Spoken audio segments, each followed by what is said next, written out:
Hi, hello. Welcome to the episode of Isaiah's Newsstand. It's your host, Isaiah Edwards. The date is October the 13th, 2024. Hopefully, this episode finds you well, in good spirits, and high hopes. As for me, I'm doing pretty good. Today's been going pretty well. Let's see. I got up. I eventually got to doing some grocery shopping, which went pretty good. I did forget a couple of things, but nothing major. I'll live. Then I went and did some gym time, which I gotta say felt good, felt productive, but I'm still worried about my foot. Like, I was supposed to do a rest day kind of thing where, once again, just kind of do the bike, just do some weights. But I was like, nah, I can't. Like, this equipment is like calling me like the Green Goblin mask. Like, I just gotta do it, at least something. So I went and I did a little bit of like time on the elliptical, and then I did a little bit of time on the Stairmaster. So I was like, okay, yeah, my foot hurts a little bit still. Limping around a little bit, but overall pretty good. So hopefully by tomorrow I can get back to my treadmill routine, but we'll see. We'll see. I'll keep you posted. But yeah, we had a good day today. Let's see. Let's run it back to yesterday and the food corner as well. Went and hung out with my friends at Northside. Also, I turned into a hobbit and decided I was going to have two dinners. So that was cool. That was fun. We initially went out for me to get some chameleon because I was just feeling that. I wanted to get a couple pieces of pizza. So I got a slice of cheese pizza, a slice of pepperoni pizza, and an order of fries. Very classic order for me. Usually I just get one piece pizza, I guess, or like, a bigger thing. But I was really wanting to try the sauce that they had at Chameleon called the dab sauce. It was like this, like, kind of sweet, barbecuey, like vinegar sauce. And at first, like, blush, I was like, okay, this sounds good. But, I'm thinking it's probably not going to be as spicy as I want. But, we'll try to get it. So eventually I get it. I want to try it on, like, it's like with a fry or something. I wind up trying this, and I'm so into the sauce. I'm like putting it on my pizza. I'm eating all my fries with it. It was amazing. It was very yummy. Also, and I would add to it too, where like it was an interesting sauce because like once I kind of got through, it was almost like it was a sauce that was in like two layers, where like you got through like the vinegary kind of spicier part, and you were left with like more of the barbecuey base at the end. And I was like, this is interesting. It was a very interesting sauce. I feel like I don't say that enough or very often. So yeah, shout out to Nikki Sweet for putting me on that. Let's see here. Then let's get to round two. Ding ding. The homie made veggie lasagna. So I turned into a big Garfield and wind up getting some of this stuff. And I gotta say, I always have this like knee jerk reaction to think that like if I hear I'm getting a vegetarian style situation, a veggie meal, I'm thinking it's gonna be a little less in terms of like filling or heartiness, what have you. But this lasagna did not disappoint. It had all kinds of good veggies in there. Had some green beans. Had some carrots, had some peas, and just lots and lots and lots of cheese, spinach throughout. It was so good. It was so yummy. We actually like had some and then went out, did our thing, hung out, then came back and had more lasagna. So it was great. I love it. Lasagna. So yeah, I had a good time. Let's see here. Is there really anything else to really blog about or report on in terms of my life, my personal times and trials and tribulations? No, I think we're good. Like I said, just really nursing this hurt foot. Hopefully, I get back to full strength. But overall things are good on that tip. But yeah, let's go ahead and do our startup and get into some news. Do.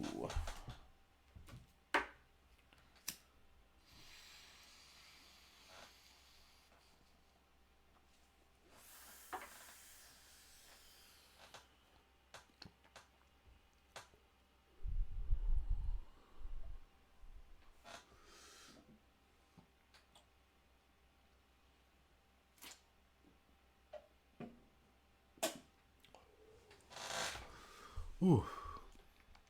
All right. Our first story comes from the BBC.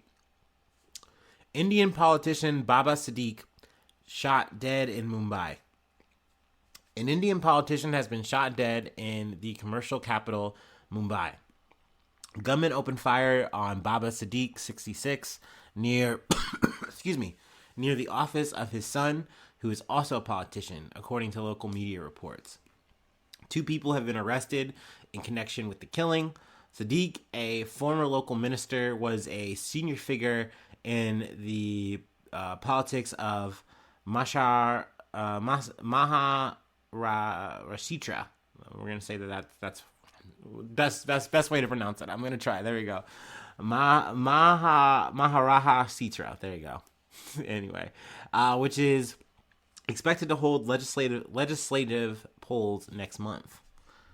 In February, he defected from Congress, India's main opposition party, and joined the unrelated Regional National Congress Party, or the NCP, which is part of the governing coalition of the BJP. Maharashtra, man, I don't know why I'm just getting killed on this one. Maharashtra, final answer. Maharashtra's deputy chief minister Ajit Pawar, from the same party as Siddique, said he was shocked by the cowardly attack. They say that Siddique was known for lavish parties and for close ties to Bollywood superstars. Let's see. Some Indian media report the suspects have said they were from a gang run by the notorious criminal Lawrence Bishnoi. Also, I skipped ahead here a little too far. 2 suspects have been taken into custody. The motive is not clear. Police are searching for a 3rd suspect. But back to Lawrence Bishnoi. Bishnoi is currently serving a jail sentence for his involvement in several high-profile murder cases, including the killing of the Indian rapper Sidhu Moosewala in 2022. The killing came weeks after Siddique's security detail was upgraded following death threats. So damn, that fucking sucks, right? You literally try to do the best you can here. You up for the threat, and it's just not enough, and they still fucking wet your ass up, man. So damn. I don't really know anything about Baba Siddique. I'm not familiar with him or his politics or anything of that nature. Obviously, it's unfortunate when anyone it's unfortunate when anyone dies, obviously. So that's very unfortunate. But if I hear any more, coming out of the story in terms of the 3rd suspect or any more motives or anything like that, I will definitely report back in. Let's move on. I got some more international news from the Associated Press. An explosion and fire at a service station in Russia's Chechnya kills 4. An explosion at a gas station in Russia's southern region of Chechnya killed at least 4 people, officials said Saturday. The explosion of a gas tank triggered a fire at the service station in the regional capital Grozny, said Russia's emergencies ministry, adding that 2 children were among the dead. The fire was extinguished. Grozny is about 1,500 kilometers or 930 miles south of Moscow. Regional authorities said a criminal investigation was opened, so there you go, a little bit of intrigue there. Last month, an explosion at a gas station in the neighboring region of Dagestan killed at least 13 people and injured 23 others. All right. Now we have one more thing I wanted to cover. I'm kind of hoping to keep today a little bit shorter, but comes from Tech Radar Pro.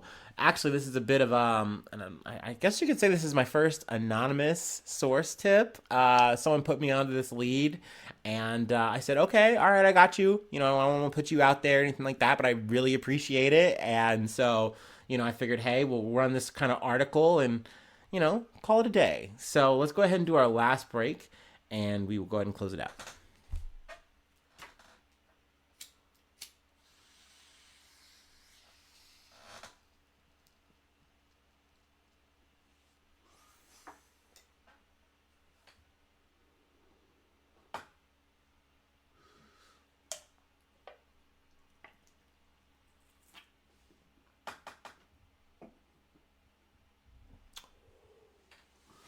Whew. Okay.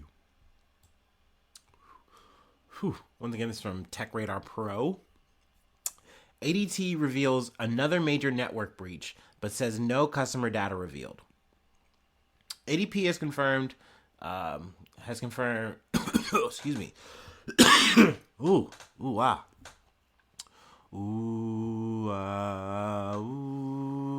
Sorry. Okay. ADT has confirmed suffering a cyber attack in which crooks stole sensitive information from its systems.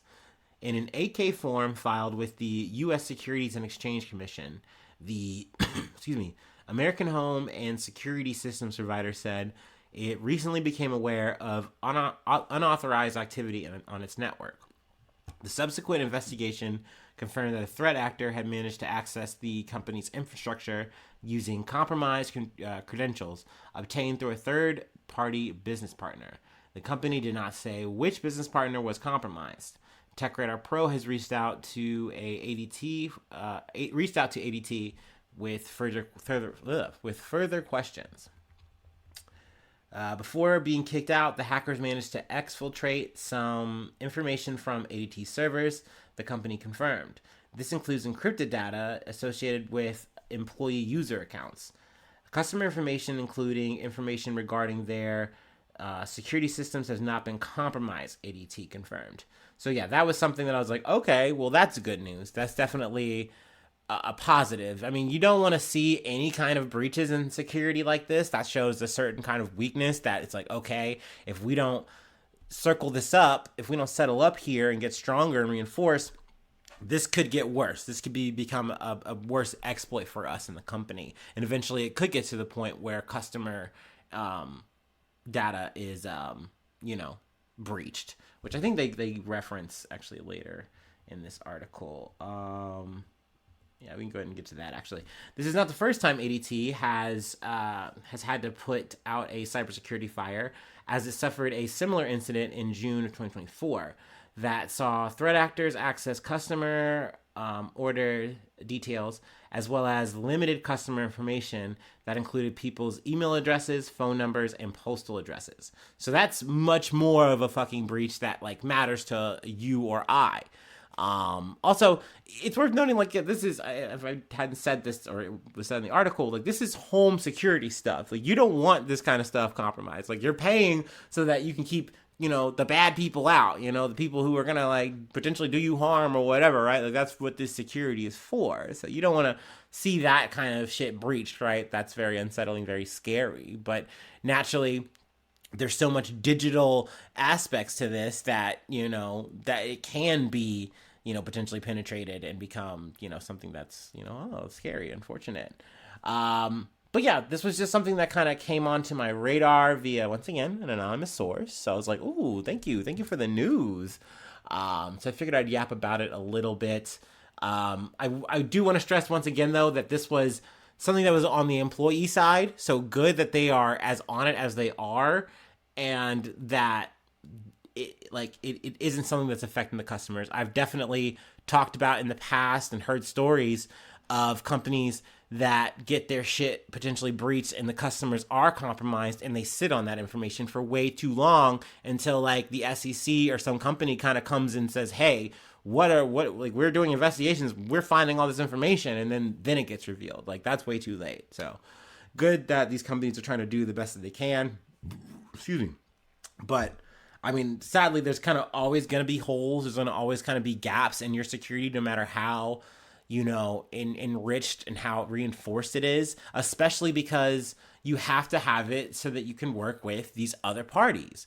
Though I definitely remember kind of talking with my source, kind of saying, hey, it kind of sucks, right? Because you've been trained and you know how to do all these things in terms of like IT and like things of that nature, or you could train more people, or more people could get trained at the company instead of like outsourcing these things, right? And maybe that might lead to a better outcome.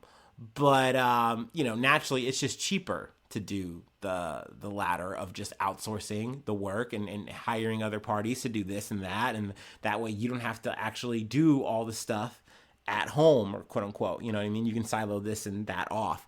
but that leads to, once again, more potential holes and gaps for, hackers and stuff to get into. So yeah, that's it for me. I just wanted to kind of have about a few stories, get in, get out. Yeah, that feels good. This is kind of around my golden time frame. I don't often get here, and I'm going over, but that's okay. That's fine. But yeah, thanks so much for tuning in. Thanks so much for being a friend, and hopefully I see you soon for some more good news. I love ya. Bye bye. Mwah.